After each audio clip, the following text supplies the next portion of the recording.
Magandang araw! Ipapaliwanag ko sa inyo ngayon kung paano laruin ang otso. Ang otso ay salitang Espanyol na 8 sa English. Ito ay hugis ng bilang 8. Ang kagamitang kailangan ay anumang pangmarka tulad ng masking tape o chalk. Bumuo ng 2 kahong tulad ng nasa larawan. Ang bilang ng manlalaro ay nakasalalay sa laki o liit ng nagawang kahon. Ilan man ang manlalarong komportableng makagagalaw sa loob ng isang kahon ay maaaring sumali sa larong ito. May isang taya. Siya ay maaaring tumakbo ng tumakbo sa linya. Ang layunin niya ay makahawak ng isang manlalaro sa loob ng kahon.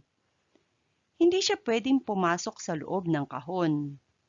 Sa linya lamang siya maaaring makapanaya.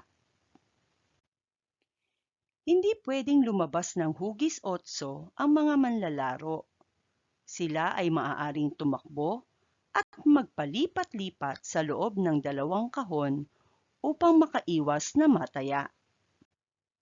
Kapag may nahawakang manlalaro sa loob ng kahon ang taya, ito na ang papalit sa kanya bilang taya. Ang dating taya ay magiging isa na sa mga manlalaro sa loob nito. May mga pagkakataong walang mataya ang mananaya.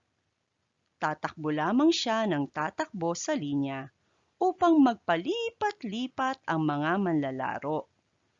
Kapag may isang manlalarong naiwan sa isang kahon, haharang ang taya sa gitnang linya at sisigaw ng "Otso!"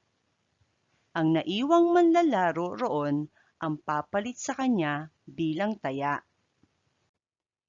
Iyan ang larong otso. Narito ang pinagkunan ng disenyo sa video na ito.